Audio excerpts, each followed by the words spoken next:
Hello guys. After doing the problem based on sum of the numbers, now we have few important results. The first one is the number of permutation means arrangement of n different things taken r at a time. अगर इतना question होता तो आपका answer होता N P are, लेकिन एक condition है, restriction है, when repetitions is allowed any number of times, which means what? Suppose करो we have n dissimilar things taking r at a time, तो हमारे पास कितने places हैं? r places. This is the rth place, right? Now we have to fill these places with with n dissimilar things. चलो भरते हैं। और question में बोला है रेपिटेशन अलाउड है, यानी कि जो थिंग को मैंने यहाँ प्लेस किया मैं उसको दोबारा यहाँ भी प्लेस कर सकता हूँ, जैसे नंबर्स में करते थे, repetition allowed. First place can be filled in n ways, second place again n, third place also n, dot dot dot, rth place also n. So the answer will be n to the power r. ठीक है, is n to the power r. First type. Now the second type. The second type is what? The number of permutation of n things different taking r at a time. Till here it was the same part. But इसके बाद क्या है? With at least one repetition. What does this means? मतलब आपको r places को fill करना है n dissimilar things से, लेकिन इस तरह से कि कम से कम एक थिंग रिपीट होना ही चाहिए कहीं ना कहीं, किसी ना किसी प्लेस में, राइट? तो आप क्या करोगे, इसका आंसर क्या होगा? तो ये आर प्लेसेस बनाया मैंने, ये rth प्लेस है। अगर बोलता है कि कम से कम एक रेपिटेशन होना चाहिए, मतलब कम से कम एटलीस्ट मीन्स व्हाट, एक या एक से ज़्यादा रेपिटेशन भी हो सकता है। तो आप इसको डील कैसे करोगे? तो सबसे पहले आप total ways of filling these places निकाल लो विदाउट रिस्ट्रिक्शन। तो आंसर क्या आएगा? n इंटू एन समय n वेज, तो आंसर क्या आएगा? n to the power r आ गया। इसमें रेपिटेशन नहीं है वो केस भी आ गया, लेकिन हमें तो कम से कम एक रेपिटेशन चाहिए, तो जो नंबर्स में करते थे वही करेंगे। टोटल वेज निकाल लिया, अब हम लोग वो वेज निकाल रहे हैं जिसमें रिपीट नहीं करना है। रिपीट नहीं करना है अगर, तो n थिंग्स है हमारे पास डिफरेंट और r प्लेसेस में इनको अरेंज करना है, तो आंसर क्या होगा? NPR। अगर मैं सब में डिफरेंट थिंग्स डाल रहा हूँ तो आंसर क्या होगा? NPR।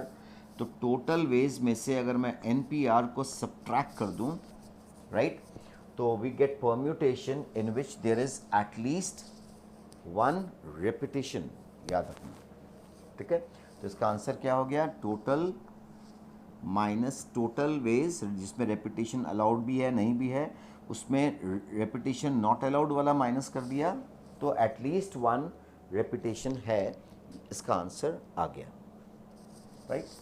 Next part is number of permutation of n different things taken not more than r।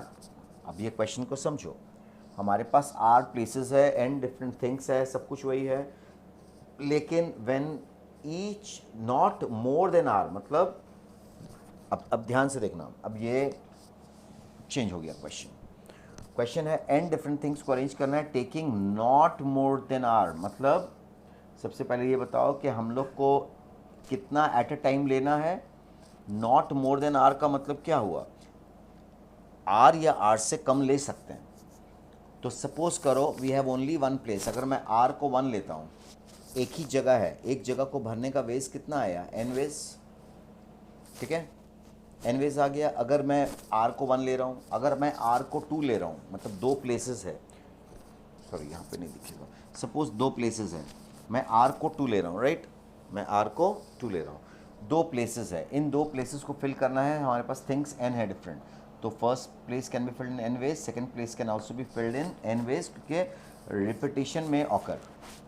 तो दो, अगर मैं r को 2 लेता हूँ तो n स्क्वायर आएगा, राइट?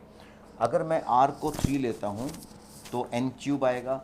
और मैक्सिमम हम आर प्लेसेस कितना ले सकते हैं आर, तो आंसर आएगा n to the power r, right.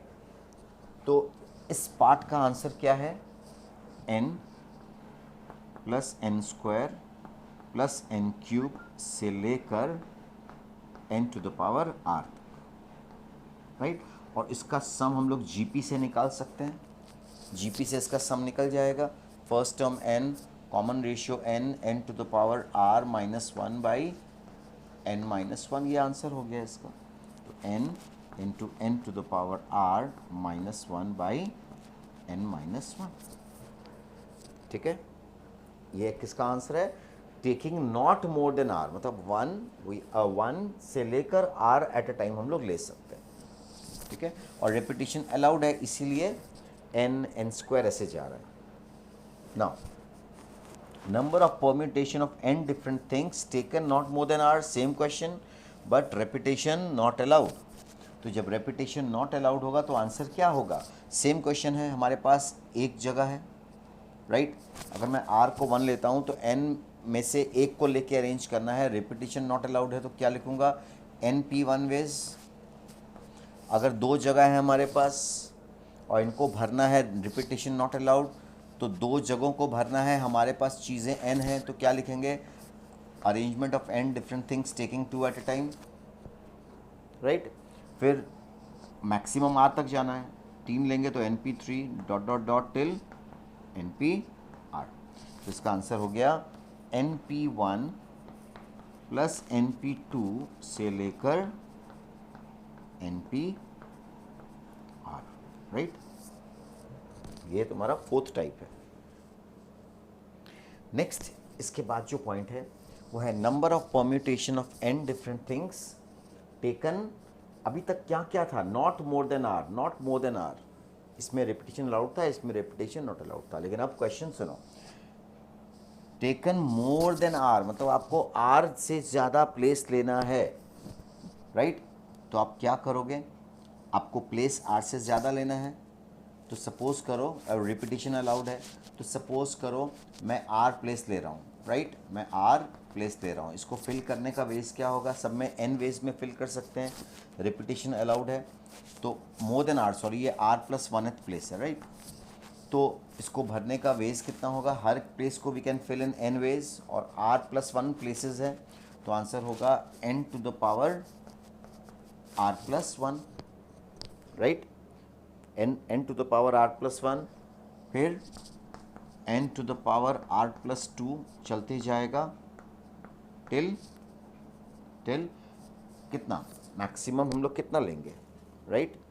तो मैक्सिमम हम लोग n तक जा सकते हैं, ठीक है, dot dot dot till n to the power n, ये इसका आंसर हो जाएगा, ठीक है। क्योंकि n में से आप मैक्सिमम n ही ले सकते हो, r n में से मोर देन r लेना, तो कहाँ तक ले सकते हो, n जब डिफरेंट थिंग्स n ही है तो n से ज़्यादा तो ले नहीं सकते।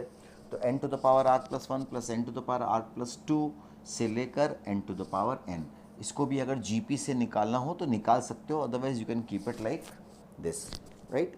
तो ये 5 केसेस हैं गाइज जो आपको अलग से याद रखना है।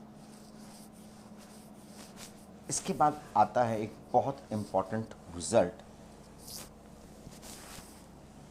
राइट, जिसको हम लोग कहते हैं एक डीरेंजमेंट। व्हाट इज डीरेंजमेंट, ठीक है। डीरेंजमेंट का मतलब क्या हुआ, derangement means know thing is placed correctly, right, ये इसका मीनिंग है। जैसे सपोज करो कि किसी ऑफिस में ये ए का सीट है, ये बी का सीट है, राइट, और दो आदमी ए और बी आते हैं। अब मैं बोलूँगा कितने तरह से ये दोनों बैठ सकते हैं इन प्लेसेस में, so that none of them sits in his own place, मतलब इनमें से दोनों में से कोई भी अपनी सही जगह में ना हो। तो ए को यहाँ बैठना होगा, बी को यहाँ बैठना होगा, तो नंबर ऑफ वेज मिल गया 1, राइट। अगर 3 जगह होता और 3 आदमी होते मैं बोलूँगा इस तरह से बैठाओ इनको कि इनमें से कोई भी इंसान अपने प्लेस में ना बैठे, राइट। तो आप कैसे बैठाते हैं इनको, तो ए को यहाँ कर देते, सी को यहाँ कर देते, देखो तो एक अरेंजमेंट होता बी सी है, देखो बी ए की सीट में बैठा, सी बी की सीट में बैठा और ए सी की सीट में।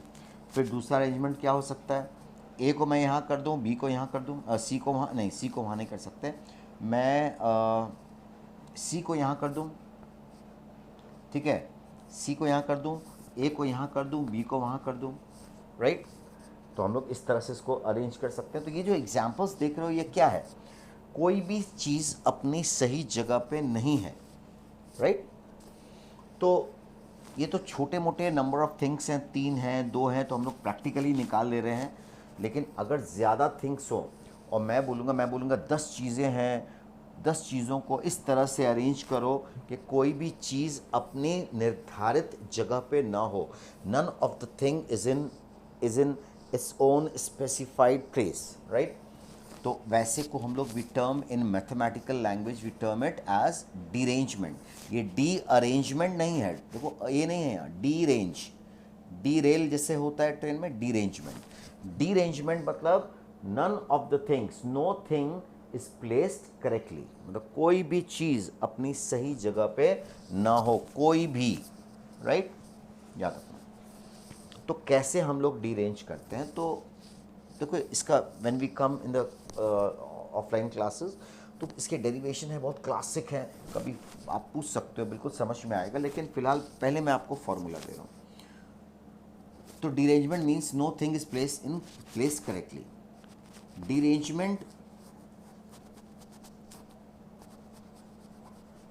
of n different things in n places is denoted by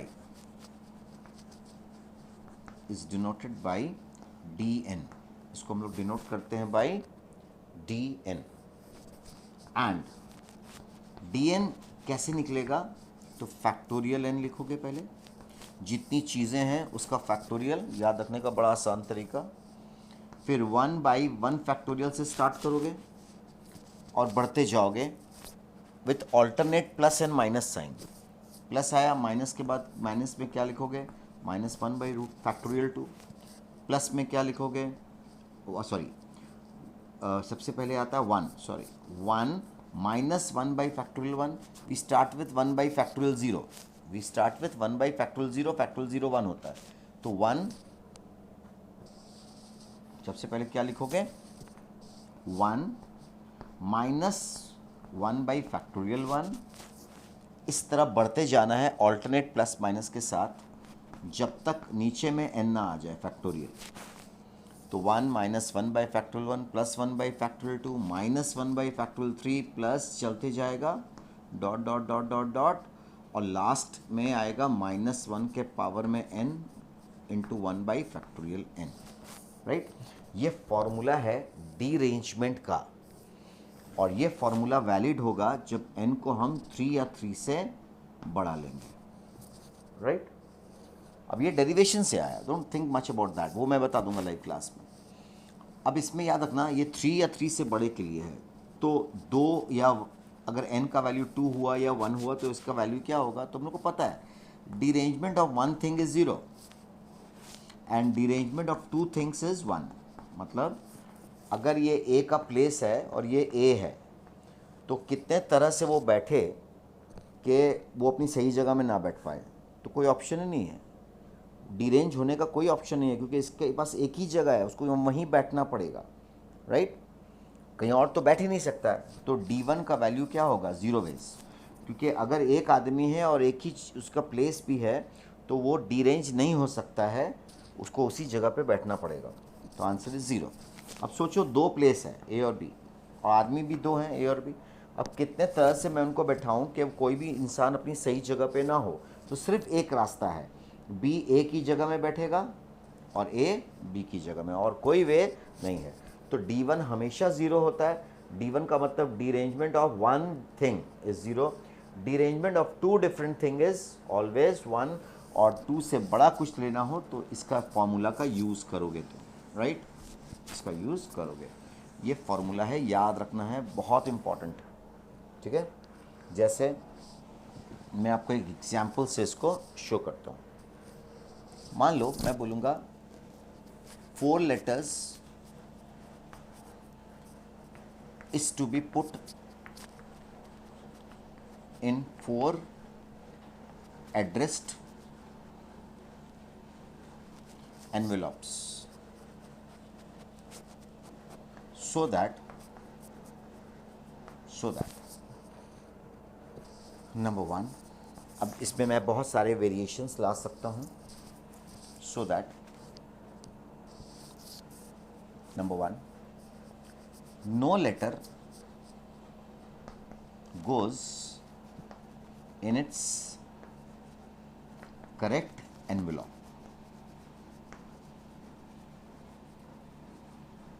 ठीक है। Second,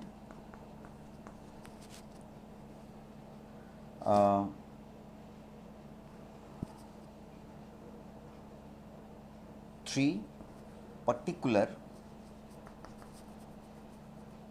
goes in correct envelope only.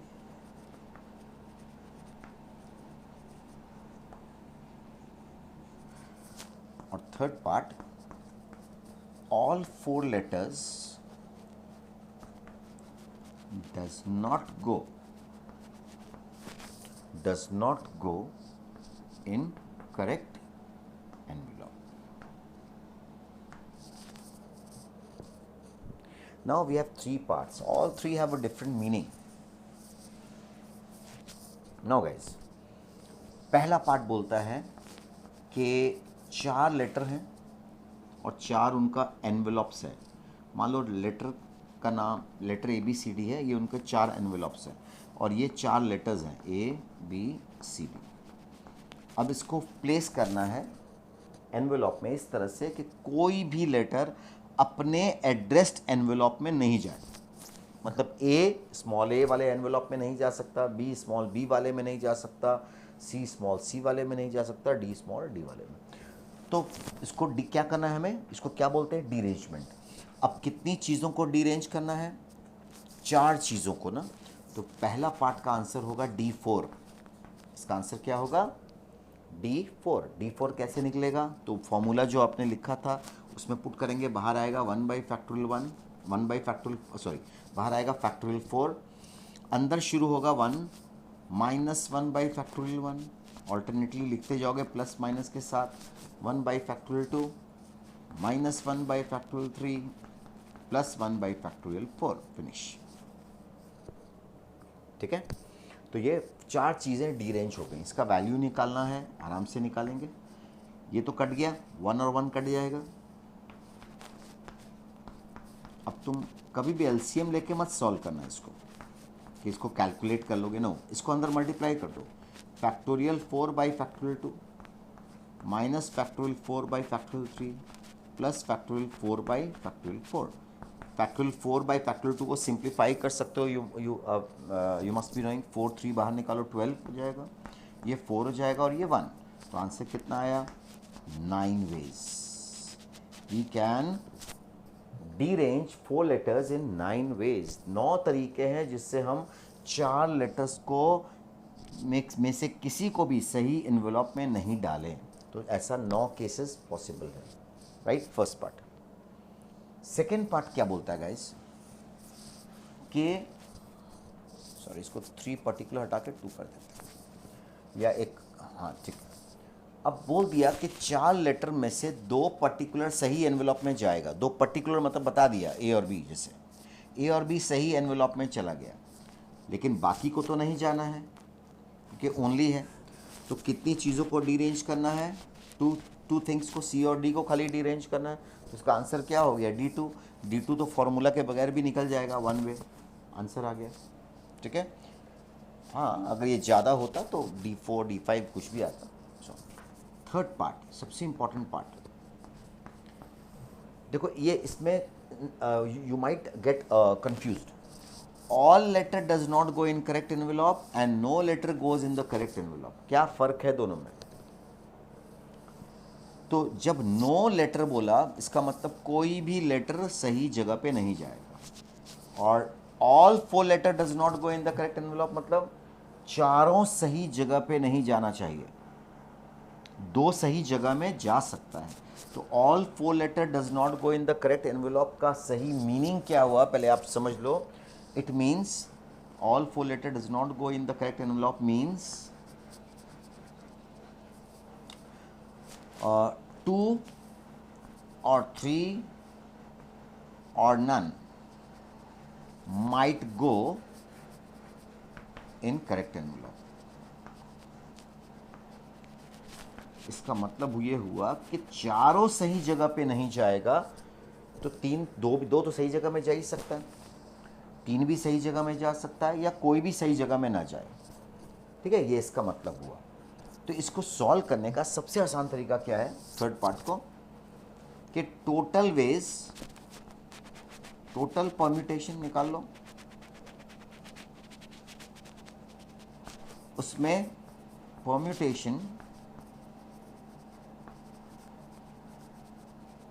In which all goes in the correct envelope.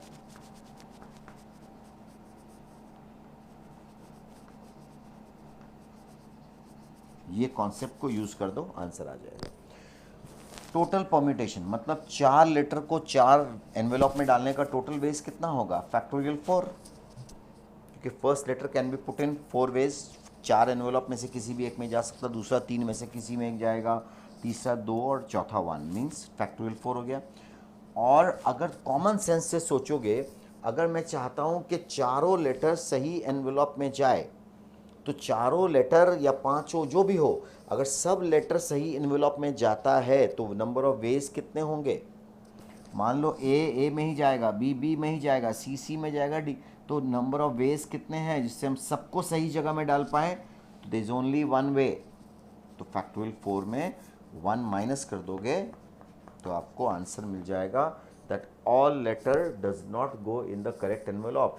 ये सब थ्योरीज को आपको याद रखना पड़ेगा गाइज। मैंने देखा है थ्योरी बताने के बाद भी आप वैसे फिर डाउट्स पूछते हो इसमें, तो आप वीडियोस को अच्छी तरह देखो, try to understand each points, right. जब नहीं बने तो फिर वीडियोस को देख के समझो कि मेरा क्या मिसिंग है, मैं क्या नहीं समझ पाया या पाई, व्हाटएवर। ठीक है, तो all 4 letter does not go जब भी हो तो टोटल अरेंजमेंट -1 करेक्ट वे आएगा हमेशा, चाहे 4 लेटर हो या 5 हो, करेक्ट वे हमेशा 1 होता है। सब सही जगह में जाने का एक ही वे है, कॉमन सेंस की बात है। और no letter goes in the correct envelope तो डीरेंजमेंट का फॉर्मूला लगेगा, और उसमें से जितना पर्टिकुलर सही जगह में जा रहा है जो बच गया उसको डीरेंज करना। ठीक है, तो this is very important part.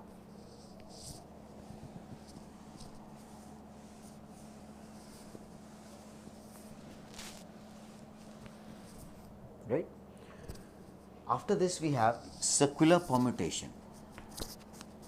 Circular permutation.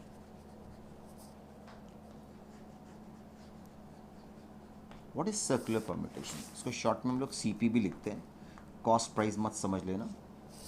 तो सर्कुलर परम्यूटेशन क्या है, जब भी चीज़ों को हम सर्कल में अरेंज करेंगे तो that is called circular permutation.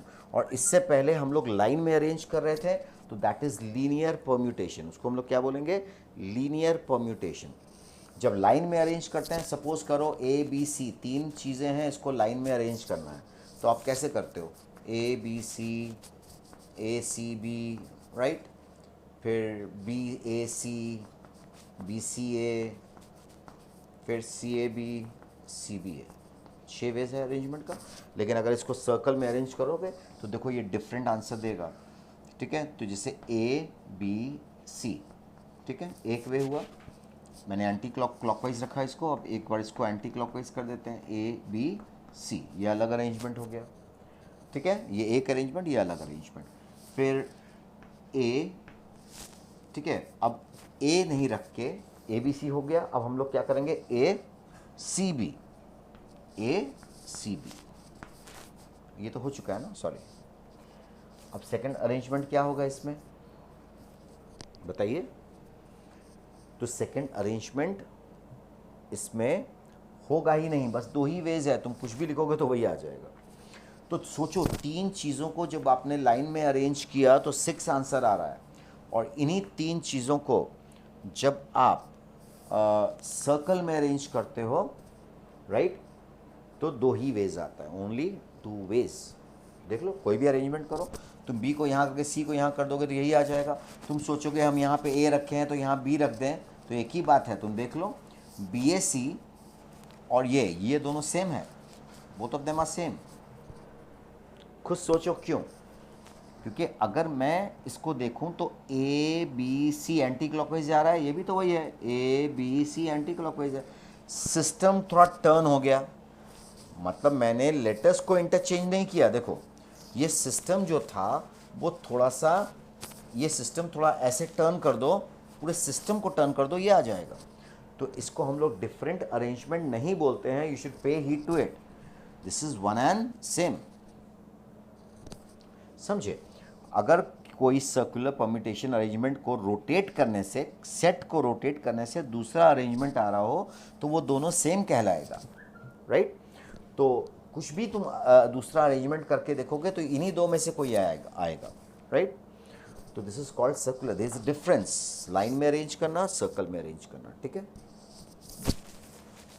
अब सर्कल में अरेंज करते हैं तो नंबर ऑफ वेज क्या आएगा, ठीक है? तो पहला रिजल्ट मैं दे रहा हूं, number of circular permutation of n different things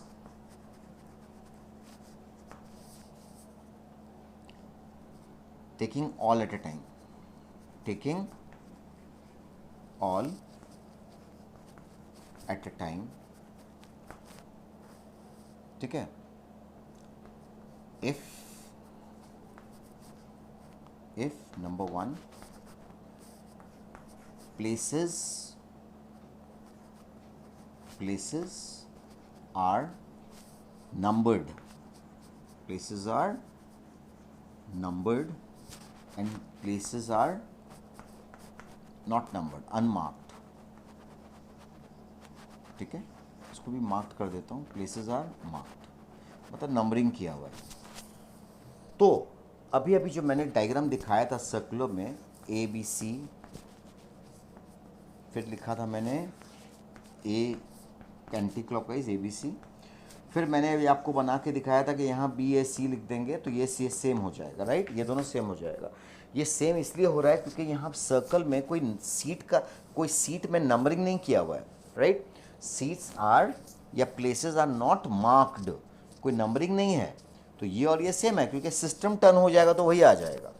क्योंकि देखो, इसको मान लो हम लोग 3 आदमी सर्कल में एक दूसरे को हाथ पकड़ के हम लोग घेरा लगा के हम लोग खड़े हुए हैं, we are standing in a circle.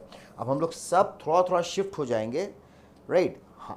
आपस में इंटरचेंज नहीं हो रहे हम लोग, लेकिन हम लोग एज अ होल, अगर यूनिट अगर हम लोग थोड़ा टर्न कर जाएं तो जो ये दिख रहा था अब वो ये दिखेगा।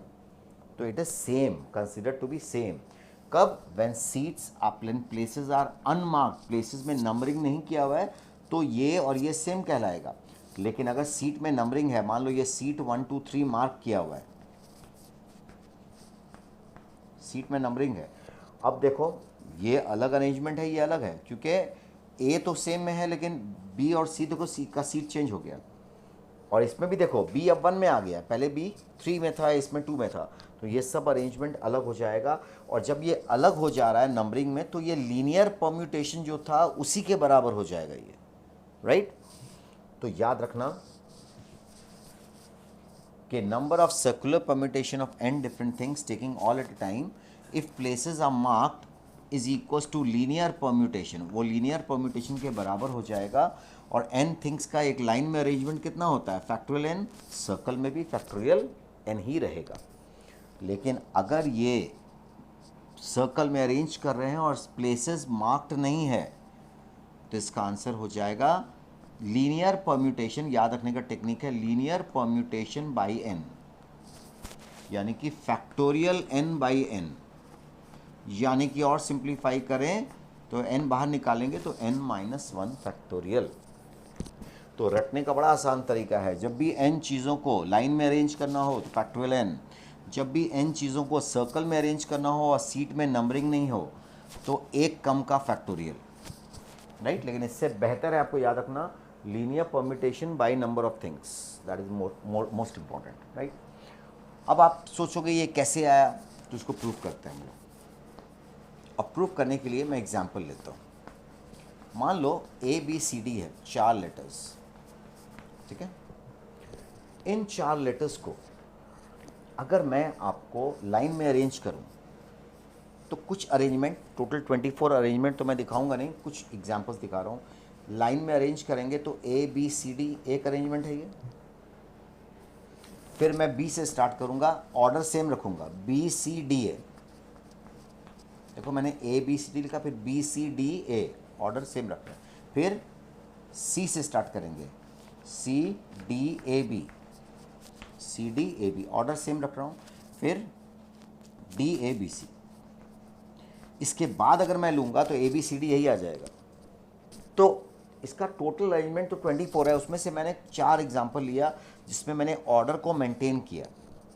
तो ABCD, BCDA, CADB, DABC are 4 different, इसको क्या बोलेंगे हम, 4 डिफरेंट लीनियर परम्यूटेशन है या नहीं। क्या ये चारों लीनियर परम्यूटेशन डिफरेंट है? बिल्कुल दिख रहा है डिफरेंट है, but they give rise to one circular permutation. क्यों? ये चारों डिफरेंट लीनियर परम्यूटेशन है, लेकिन अगर इसको मैं सर्कल में अरेंज कर दूं तो ये सब सेम हो जाएगा। कैसे? ABCD देख लो खुद, BCDA,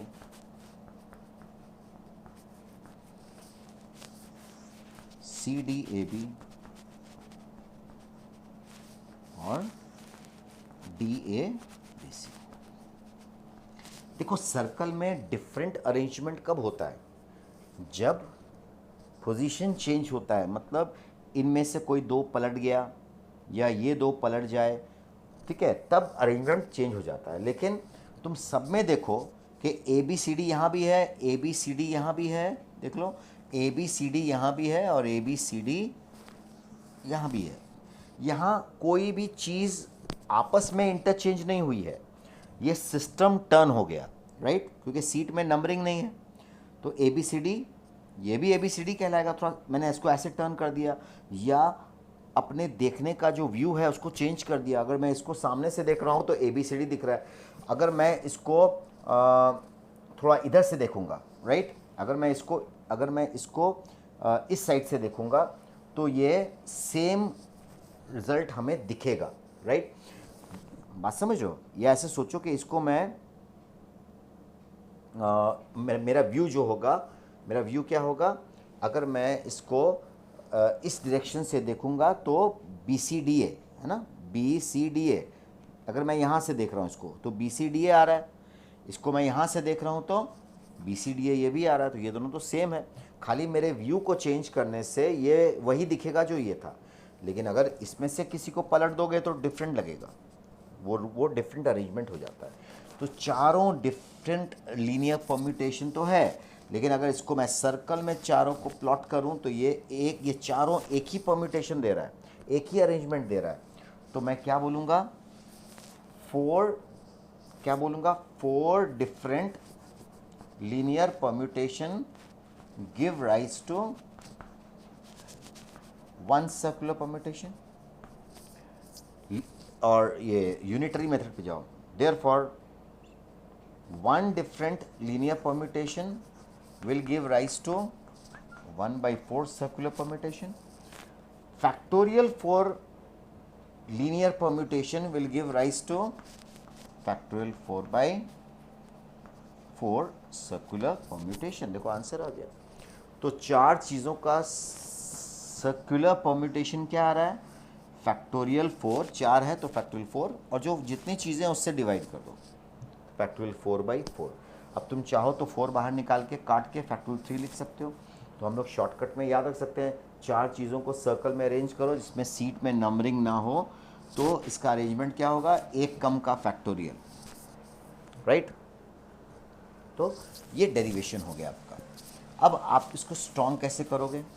फॉर एग्जाम्पल सर, मैं बोलूँगा 10 डिफरेंट थिंग्स है, इसको सर्कल में अरेंज करो, सीट में अगर मैं कुछ नहीं बोल रहा हूँ तो सीट नंबर नहीं है, 10 डिफरेंट थिंग को सर्कल में अरेंज करो, तो आपका आंसर क्या होगा? फैक्टोरियल 10/10। ठीक है, बेशक तुम इसको बाद में फैक्टोरियल 9 लिख देना, लेकिन ऐसे बोलना पहले ज़रूरी है। ठीक है, तो जब भी आपको सर्कल में अरेंज करना हो, सीट मार्क्ड नहीं हो, तो एक तो उस जो नंबर दिया हुआ है उसका फैक्टोरियल ले लेना, linear permutation by number of things, आपका आंसर आ जाएगा। और सिंप्लीफाई करने पे एक कम का फैक्टोरियल, राइट। तो ये सर्कुलर परम्यूटेशन पहला, first formula. Second formula, circular permutation of n different things taken r at a time, taken r at a time। ठीक है, when seats are unmarked, कुछ नहीं बोलूंगा अभी, तब भी अनमार्क्ड ही कंसिडर करना, मार्क्ड जब होगा तो बोल देगा क्वेश्चन में। तो circular permutation of n different things, यहाँ था taking all at a time, taking all at a time था, अब यहाँ पे taking r at a time when seats are unmarked is. तो मैंने क्या बोला था कि जब n थिंग्स हो तो उसका टोटल लीनियर परम्यूटेशन जो है वो लिखोगे, और डिवाइड बाई कितना एट अ टाइम ले रहे हो, कितनी चीज़ों को लेकर अरेंज कर रहे हो। तो यहाँ पे n थिंग्स में से r को लेके अरेंज करना है, तो लीनियर परम्यूटेशन को क्या लिखेंगे हम लोग? NPR लिखेंगे, और डिवाइड करेंगे बाई जितना हम ले रहे हैं एट अ टाइम, तो डिवाइड बाई r। कंपेयर करोगे समझ में आ जाएगा, linear permutation by number taken, तो NPR बाई r आंसर आ गया इसका। ठीक है, सेकेंड। इसके बाद हम लोग आते हैं थर्ड पार्ट में।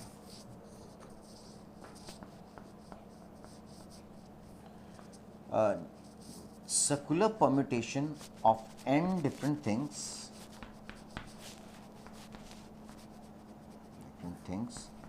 taken all at a time,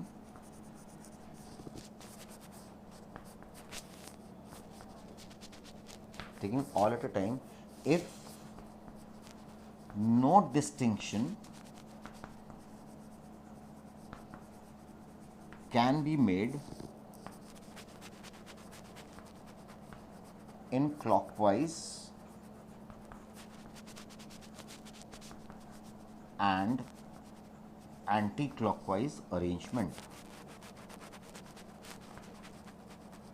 इसका मतलब ये हुआ कि थोड़ी देर पहले याद करो, क्लॉकवाइज और एंटी क्लॉकवाइज को हम लोग अलग अलग कंसीडर कर रहे थे, लेकिन अब अगर n डिफरेंट थिंग्स को सर्कल में अरेंज करना है और कंडीशन डाल दिया कि क्लॉकवाइज लो या एंटी क्लॉकवाइज लो। क्यों? क्योंकि क्लॉकवाइज एंटी क्लॉकवाइज लेने से कोई फ़र्क नहीं पड़ रहा है, राइट। तो हम लोग को दोनों नहीं लेना है, कोई एक लेना है। तब आपका आंसर क्या होगा? तो टोटल n थिंग का सर्कुलर परम्यूटेशन क्या होता है? फैक्टोरियल n बाई n होता है ना। अब तुम याद रखना, टोटल सर्कुलर परम्यूटेशन में याद करो पीछे वाला एग्जाम्पल सर्कल में जो बनाया था मैंने, उसमें आधा क्लॉकवाइज है तो आधा एंटी क्लॉकवाइज अरेंजमेंट भी होता है, क्योंकि हर क्लॉकवाइज अरेंजमेंट का सर्कल में एक एंटी क्लॉकवाइज अरेंजमेंट होगा ही। तो टोटल सर्कुलर अरेंजमेंट ये आया n थिंग्स का। अब उसमें से तुमको सिर्फ क्लॉकवाइज लेना है या सिर्फ एंटी क्लॉकवाइज लेना है, तो आधा कर देंगे उसको answer, right. In short simplify करें तो total circular permutation factorial n-1 आएगा, ये सिंप्लीफाई करके बाई 2 आधा कर देना, मतलब आधा कर देना।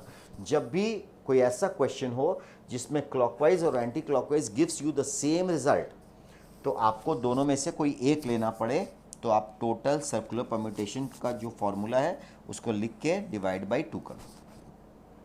ठीक है, और इसी में circular permutation of n different things taken r at a time, taken r at a time if only, ये सेम चीज़ लिख रहा हूँ पर लैंग्वेज चेंज कर दिया, if only clockwise और anticlockwise is to be taken. ठीक है, तो आंसर क्या होगा? तो n डिफरेंट थिंग को r एट ए टाइम लेके सर्कल में अरेंज कर रहे हैं, तो उसका आंसर क्या होता था? N P r by r था। लेकिन हमें सिर्फ क्लॉकवाइज या एंटी क्लॉकवाइज लेना, कोई एक लेना है, तो डिवाइड बाई। ठीक है,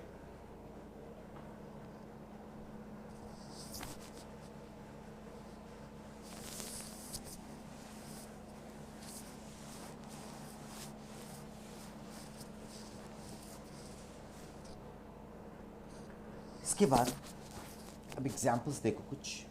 मैं बोलूँगा कि 5 डिफरेंट पर्ल्स है, डिफरेंट पर्ल्स मतलब मोती। ठीक है हमारे पास हाउ मैनी डिफरेंट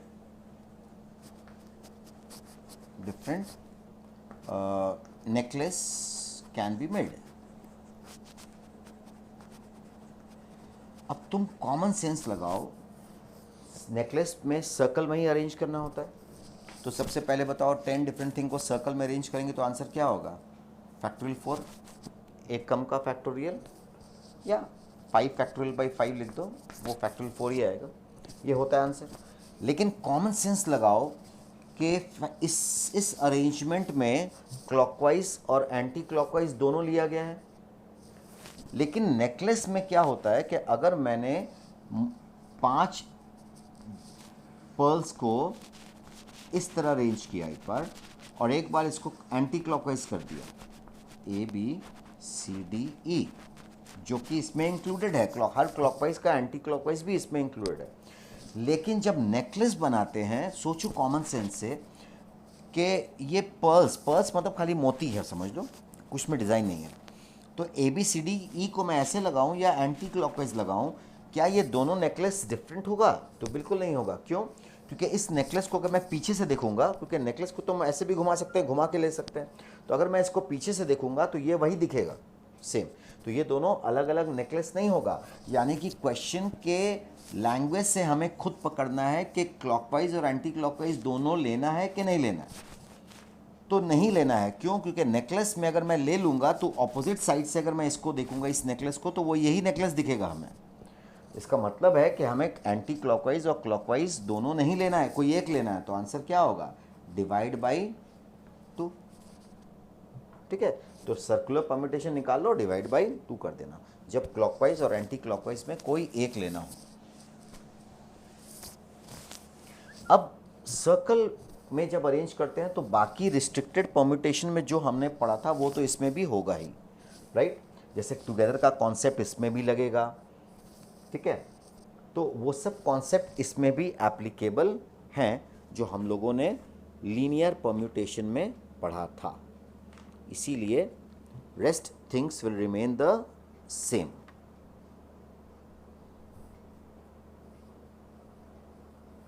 ठीक है,